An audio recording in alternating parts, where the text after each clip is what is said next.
Sí, claro. Ujú.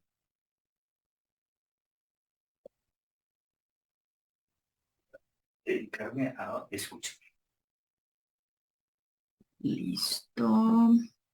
¿Ya estás viendo la presentación?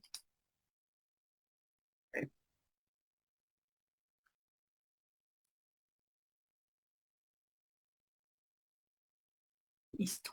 ¿Me avisas entonces? ¿Cuándo?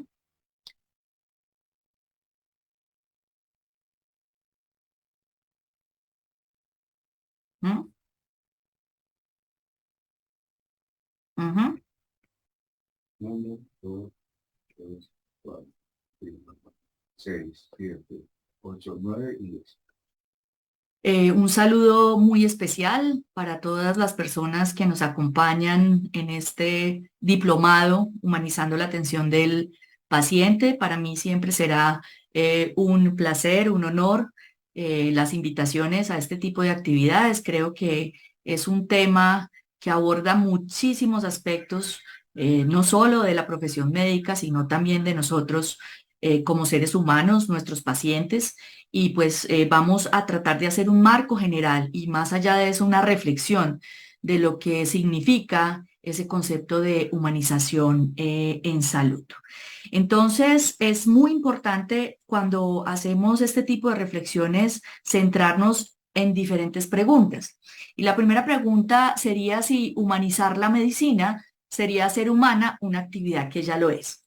Cuando nos metemos en la discusión sobre los conceptos de humanización, pero sobre todo los conceptos de deshumanización, o que ya la medicina no es humanizada o que los médicos están deshumanizados, pues entonces estamos realmente ante un tema de una moda, de una forma de evaluar, de una forma, digámoslo así, de elevar una crítica al proceso de atención médica, a la relación médico-paciente, a cuáles son precisamente esos factores que se consideran categorías emergentes en esta nueva discusión sobre realmente entonces el concepto de deshumanización es un concepto adecuado, cómo visualizamos esa parte de la deshumanización y tal vez uno de los aspectos más importantes y que es menester de este diplomado es cuáles son esos aportes, cómo empezamos a construir, cómo empezamos a reflexionar sobre cuáles pueden ser esos factores o cuál puede ser esa manera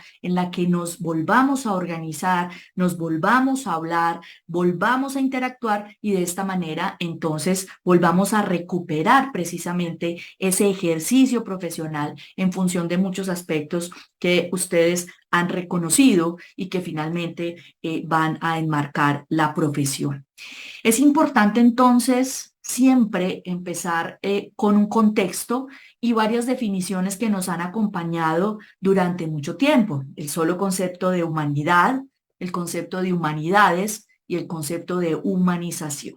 Importante establecer que nos vamos a alejar en el concepto de humanidad de la parte biológica y genética. Obviamente el concepto de ser humano, de Homo sapiens sapiens, es un concepto positivo, un concepto objetivo, no nos centraremos allí, sino que nos centraremos realmente a lo que significa ese concepto de humanitas, precisamente en función de esos comportamientos, ¿cierto?, de los seres humanos que en el colectivo se consideraban ejemplares y propios, ¿cierto?, de esos seres humanos.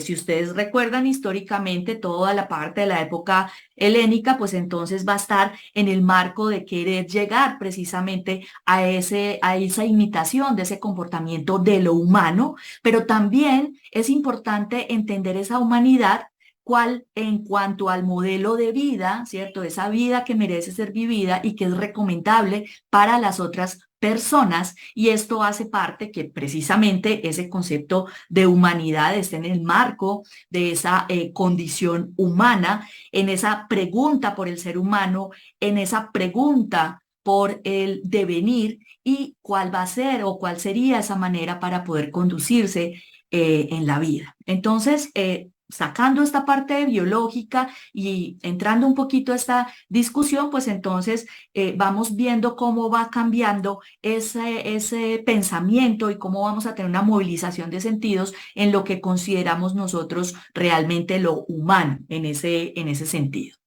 Pero además de eso, pues aparece esa objetivización de lo que se considera lo humano y ese pensamiento de ese ser humano sobre sí mismo, y entonces aparecen las humanidades, lo que ya todos conocemos, la filosofía, la poesía, la retórica jurídica y la política, que finalmente lo que van a tratar de hacer es esa parte de enseñanzas, esa parte de conocimiento, es decir, ¿cierto? Esa parte intelectual de pensarse como ser humano, pero también pensar sobre los otros seres humanos. Y esta parte es fundamental porque para nosotros en todo el proceso histórico de la parte médica, pues entonces efectivamente van a aparecer esas humanidades médicas que empiezan a hacer esa amalgama precisamente porque nuestro objeto de estudio involucra a un ser humano al servicio de otro ser humano. Y eso implicaba entonces que se debiesen tener esos conocimientos profundos, filosóficos, políticos y éticos, como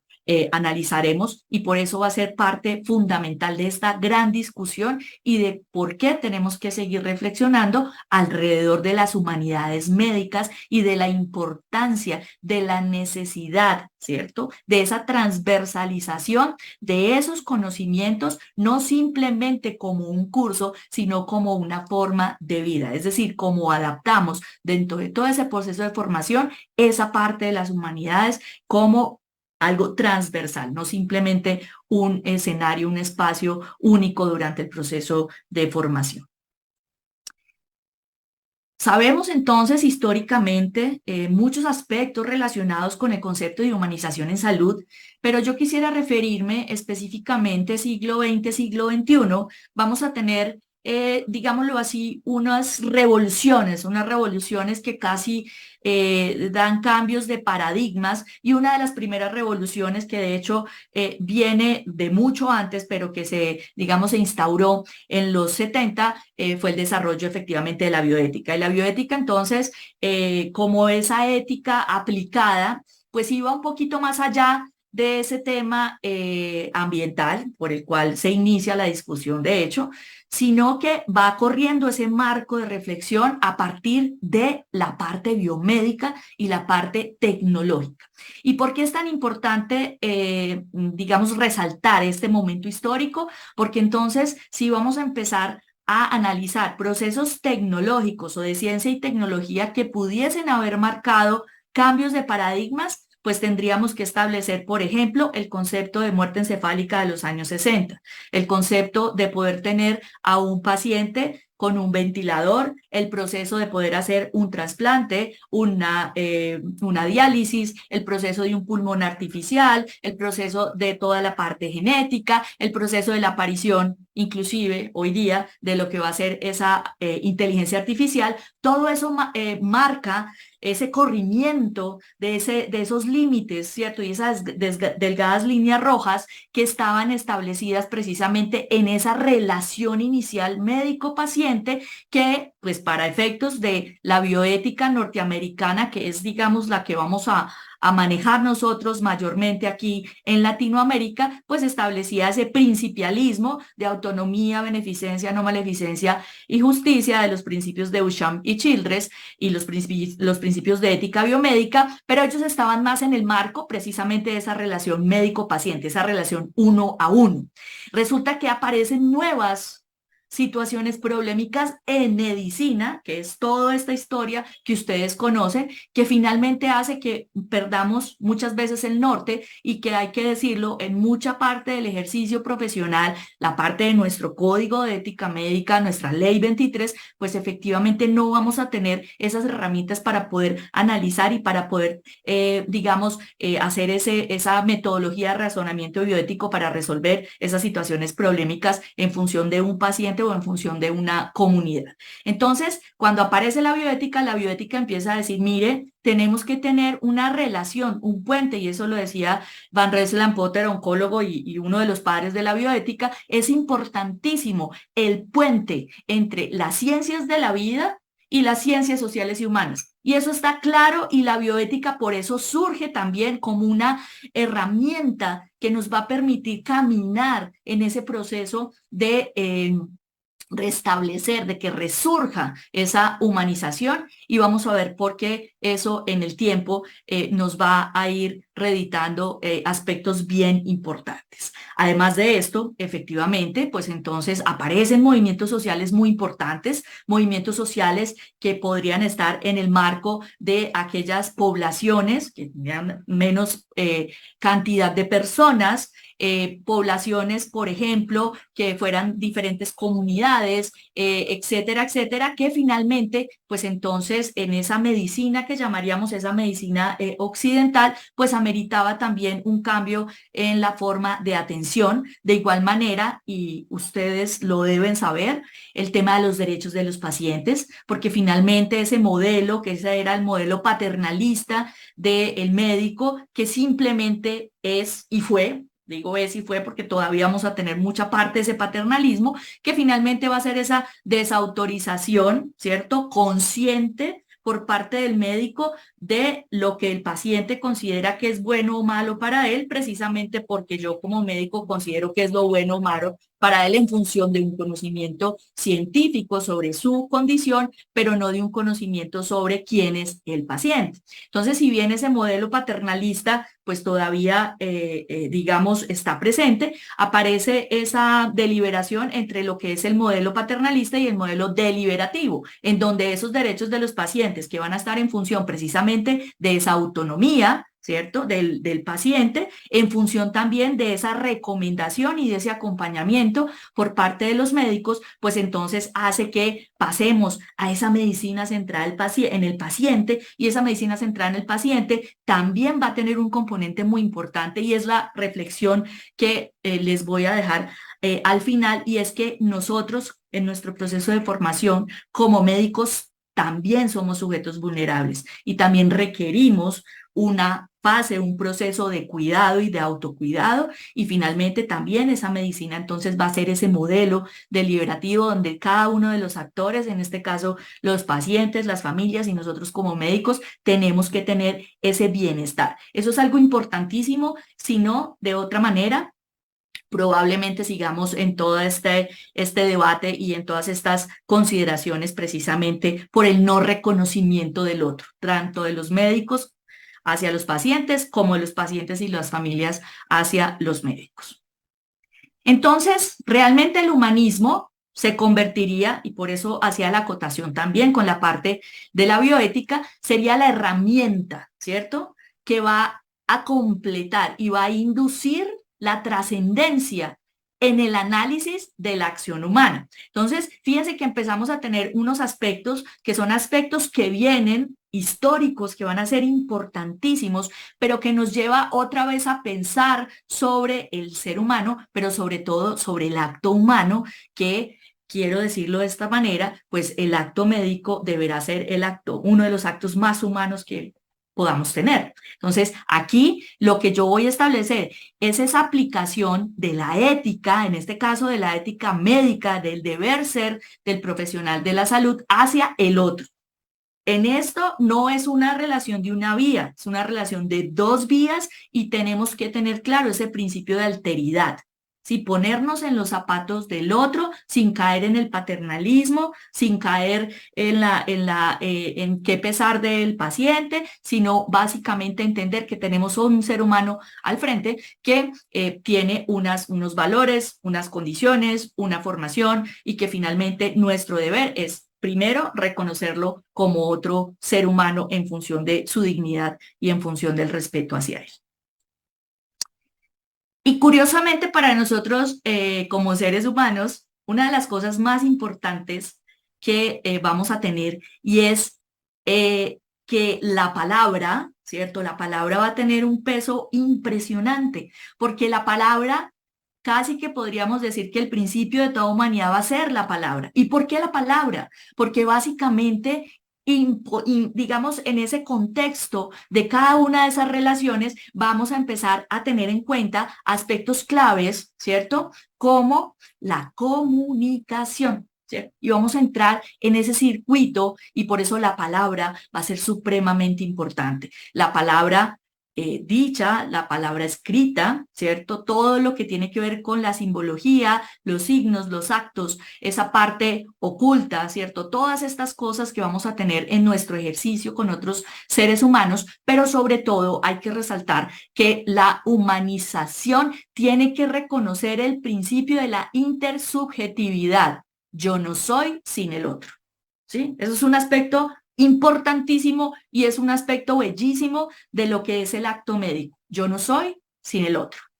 Y lo mismo del paciente hacia el médico, yo no soy sin el otro. Entonces, tanto nosotros en medicina como tanto la población, pues tenemos que empezar a mejorar esa comunicación y tenemos que empezar a reconocernos en el otro para poder empezar realmente a hacer cambios y movilizaciones de sentido que no se queden simplemente en un letrero, ¿cierto? Entonces, esta unidad es humanizada, aquí todo el trato es humanizado. No, no se trata de eso. Se trata de verdad un movimiento de sentido precisamente en función de esa humanidad.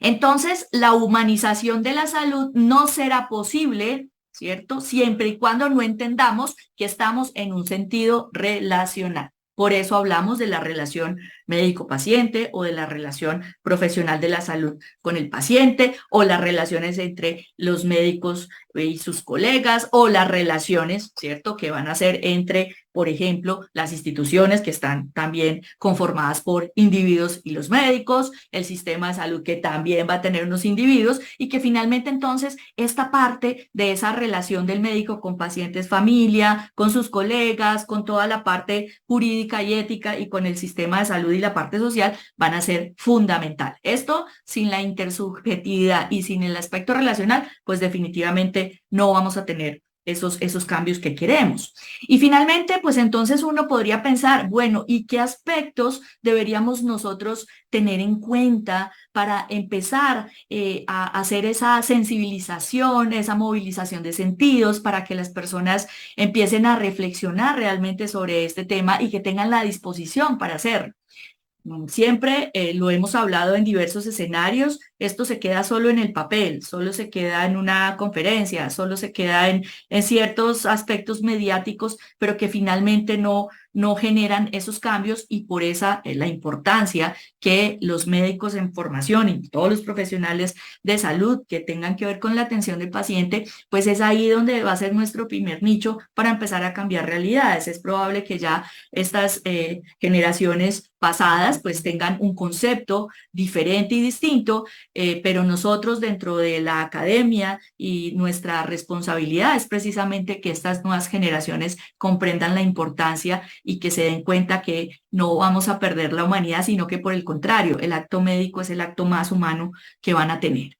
Entonces, como yo voy a considerar una perspectiva holística, yo estoy hablando que el individuo, y nosotros por definición en medicina es ese ser biopsicosocial, y ese ser biopsicosocial entonces implica una integralidad que no es solamente el hecho biológico de ser humano, o sea, de ser Homo sapiens sapiens, sino que va a tener otros aspectos que siempre también se repiten, pero que finalmente y en muchos casos no vamos a tener en cuenta, que son aspectos emocionales, sociales y espirituales. Básicamente, una de las razones también es porque los mismos médicos, los médicos en formación o los médicos que ya están ejerciendo, tienen unas falencias emocionales, sociales y espirituales grandísimas, más allá de su parte física. Entonces, fíjense que por eso estamos en el tema de lo relacional, de la intersubjetividad, el reconocimiento del otro. Entonces, no es simplemente diagnosticar enfermedades, si yo no estoy diagnosticando una enfermedad, yo tengo un ser humano que tiene un estado en ese momento, ¿cierto? Patológico o no patológico, y por eso es importante la ética del cuidado. La ética del cuidado no es simplemente, digamos, una parte de la ética y algo así, la ética del cuidado es muy importante por esto, no. La ética del cuidado es hace parte precisamente de ese proceso de humanización, porque ese cuidado de la persona, pues entonces hace parte también, de hecho, de la solidaridad y de esa manera en que yo voy a comprender cuál va a ser el contexto de ese paciente, de su familia, y en ese orden de ideas yo también tengo que tener un cambio de sentido, porque si yo no comprendo ese tipo de situaciones, pues muy probablemente nunca vaya a tener esa consideración y me voy a dedicar a ser, como decía Ortega y Gasset, un bárbaro técnicamente competente. Entonces es muy importante tener esta consideración. Relacional, intersubjetivo, relación médico-paciente. Esto, insisto, es uno de los aspectos fundamentales donde tenemos que empezar a intervenir en el proceso de formación de los médicos y los profesionales de la salud. Entonces, ¿cómo se fortalece la relación médico-paciente? Que yo reconozca siquiera qué es la empatía, ¿cierto? Porque yo puedo pensar que la empatía son muchas cosas, pero finalmente la empatía va a ser parte de esa sensación, esa empatía se siente, pero esa empatía muy probablemente en muchas personas ni siquiera esté presente porque en ningún momento ha reconocido que eso sería ese proceso de empatía. La comunicación asertiva, que es algo que dentro de las escuelas se ha empezado a reforzar, y es porque yo tengo que tener una escucha activa y una comunicación efectiva. Eso es todo el concepto de comunicación asertiva. En medicina vamos a tener aspectos muy importantes, lo que es la verdad soportable, lo que es la verdad en medicina. Eso todo tiene unas metodologías y tiene unos momentos específicos en el tiempo que tienen también que ir con una delegación progresiva en función de esos, digamos, momentos en donde esos estudiantes de medicina, hasta que lleguen, por ejemplo, a un internado y ya se gradúen, van a tener todos esos niveles precisamente de enfrentarse a esas situaciones particulares. Pero sobre todo, y uno de los aspectos que tal vez van a ser importantísimos, va a ser la relación basada en ¿qué? En la confianza y en el respeto mutuo. ¿Qué es lo que ha pasado? Y porque muchas veces dicen, no, es que ese médico se deshumanizó, entonces todos son deshumanizados, básicamente porque se ha perdido la confianza. Y cuando se pierde la confianza, ahí se pierde y se rompe esa relación médico-paciente. Si yo no confío, ¿cierto?, en el médico, pues probablemente mi proceso no vaya a ser adecuado. Y si yo no tengo respeto por el médico, pues entonces es ahí donde yo también me tendría que preguntar hoy día, ¿por qué un paciente podría perder la confianza en el médico? ¿Por qué un paciente podría perderle el respeto al médico y viceversa? Porque un médico, de hecho, también pudiese decir, no confío en ese paciente o no lo respeto. Habría que reflexionar sobre eso. Nosotros no somos robots ni no somos seres perfectos, que no nos equivocamos. Nosotros, vuelvo, insisto, somos seres humanos al servicio de otros seres humanos. Entonces, todas esas consideraciones de esa formación de ese médico, de ese profesional de la salud, tienen que tener este marco importante, y no es simplemente decir la relación médico-paciente, sino tener esos elementos allí. La participación activa. ¿Qué significa la participación activa? Como ya habíamos mencionado históricamente, las asociaciones de pacientes, pues finalmente surgen como esa necesidad de que se escuche a los pacientes y a sus familias. Y muchas veces vamos a tener una dicotomía, y a veces no nos agrada mucho el hecho de qué tanta intervención va a tener un paciente y qué tanta intervención va a tener su familia en esa toma de decisiones, precisamente porque ese modelo paternalista es un modelo muy fuerte, pero también porque vamos a tener una tipología de pacientes que ha cambiado en el tiempo. Los pacientes no son los mismos de hace 30 años. Los pacientes ya tienen acceso a la información, tienen acceso a las tecnologías, van a preguntar muchas cosas y van a querer, pues efectivamente, participar, y por esa razón esos profesionales de la salud también tienen que tener esa capacidad para poder hacer que esa relación y esa participación garantice que se está respetando precisamente la autonomía de esos pacientes, que se considera el tema de la familia, que es un tema bastante complejo en la atención, porque las familias van a también a tener y están compuestas por seres humanos que tienen unos valores, que tienen unas actitudes, que tienen una formación distinta, ¿cierto? No significa que sea más ni menos, sino distinta. Entonces, lo importante es que se pueda garantizar que esa participación implique que yo le estoy dando esa asesoría y que finalmente se van a tomar las decisiones basados no solamente en los aspectos propios del diagnóstico, ¿cierto? Sino de otros aspectos que también van a ser importantes en ese proceso, en esa relación de el médico, el paciente y obviamente su familia. El enfoque ético tiene que ver precisamente con el concepto de dignidad humana, y ese concepto de dignidad humana lo podemos extrapolar dos grandes definiciones. La definición de Immanuel Kant: el ser humano, ¿cierto? Es un fin en sí mismo y no solamente un medio para un fin. Y esa definición de Kant es una de las primeras definiciones de dignidad humana. Y otra definición que quisiera traer es la definición que aparece en la sentencia C-239 de 1997 del concepto de dignidad, que es la que hace parte pues del derecho a morir con dignidad. Y el concepto de dignidad va a estar en el marco de ese respeto por la autonomía del individuo y la libre expresión de su personalidad. Obviamente, allí vamos a tener varios elementos importantes, pero finalmente lo que tenemos nosotros que garantizar es esa dignidad, ese respeto a la dignidad que es inherente a cada individuo, ¿cierto? El dignitas es algo que es inherente a nosotros como seres humanos, y de esa manera, pues entonces va a estar también relacionado en el marco del bienestar del individuo y en el marco también, porque eso no lo podemos olvidar, del marco de los derechos, ¿cierto? De los derechos humanos, pero también de los derechos dependiendo obviamente de nuestra Constitución y otro tipo de aspectos que tienen que ver también con nuestra Ley 23 de 1981.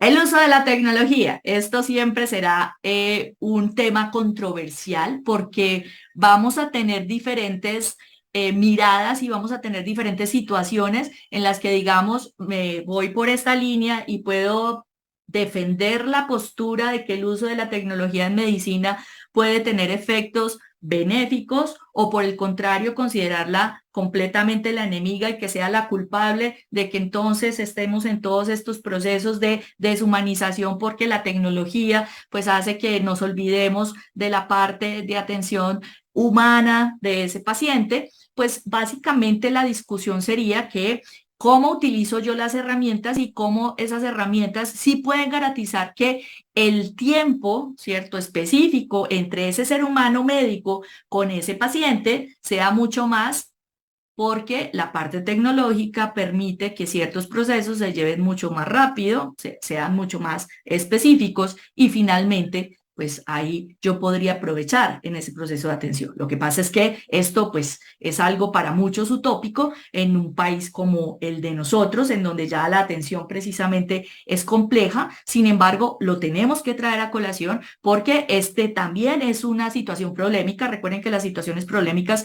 lo que vamos a tener es diferentes alternativas para solucionarla o para tener una postura o para dar una recomendación. El uso de la tecnología en medicina va a tener esas aristas, y finalmente entonces la pregunta es, ¿va a afectar realmente la relación médico-paciente? La respuesta es claro que la está afectando, ¿cierto? Ahora, de afectar no significa algo negativo, está cambiando el curso de varias cosas que se van a tener allí en cuenta. Entonces, el llamado es precisamente a analizar y mirar cómo ese uso de la tecnología puede ser utilizado en aras de mejorar, y muchos de los papers que se tienen ahorita al respecto van encaminados en eso. Lo que pasa es que tendríamos que tener esa tecnología disponible en nuestro sistema de salud y en nuestras atenciones, pero pues es algo que vale la pena considerarlo también para poder entender ciertos aspectos y no simplemente satanizar el uso de la tecnología, sino poder tener unas discusiones al respecto.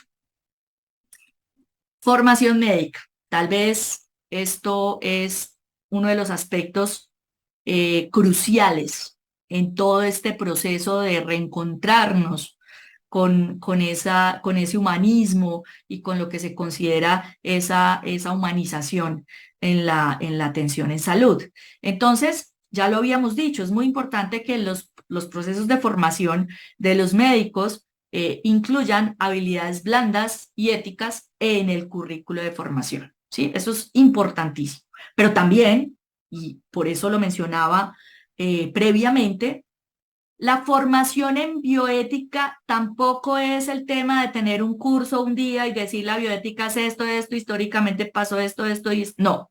Existe una metodología de razonamiento bioético que implica una fundamentación precisamente de esas habilidades blandas y de esas habilidades éticas y de teorías morales y de forma de resolución de problemas para esas situaciones en las cuales va a tener que ver esa interacción, esa intersubjetividad entre el médico y los pacientes y las familias.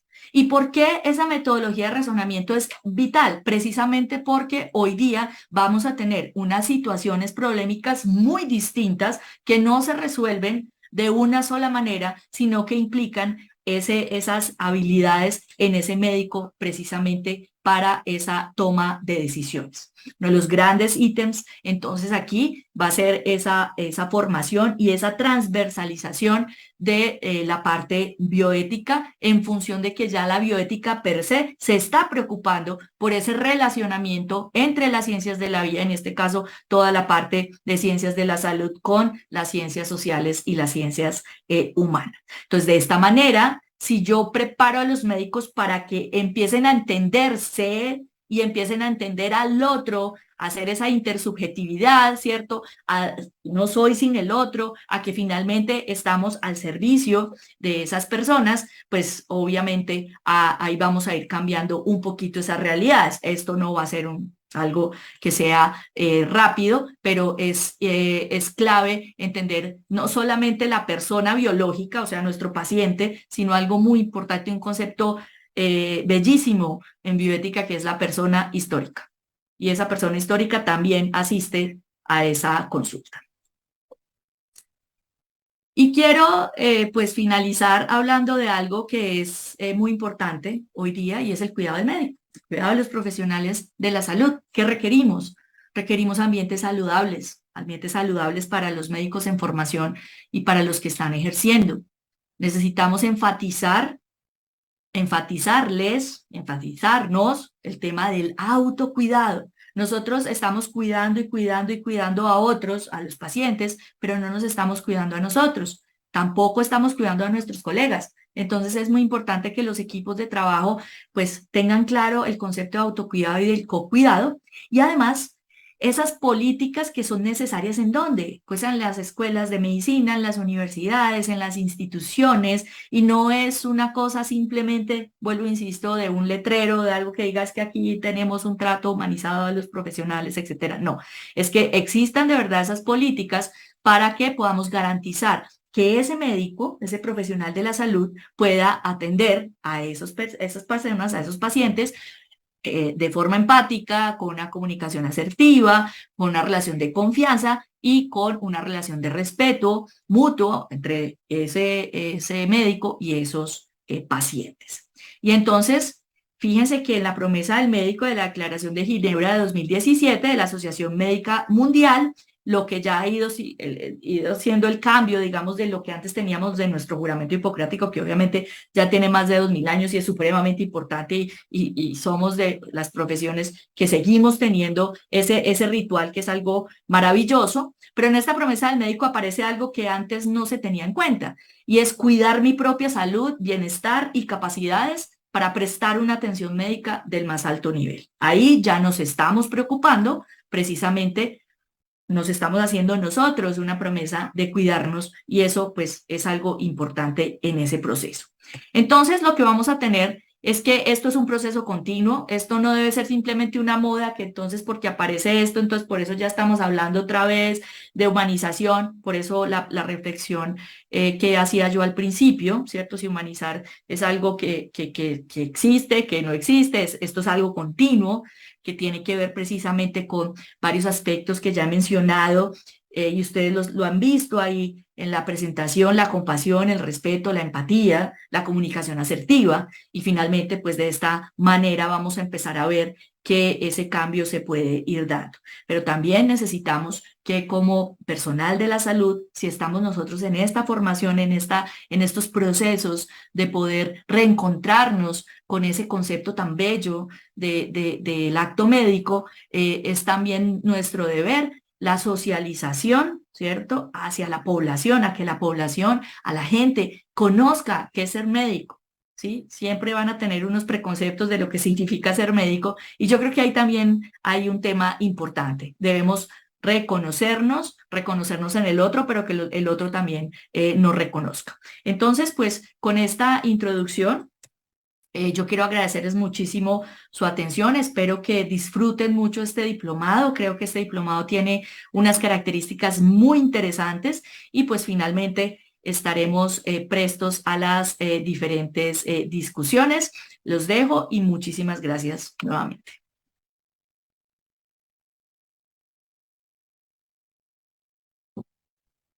Listo.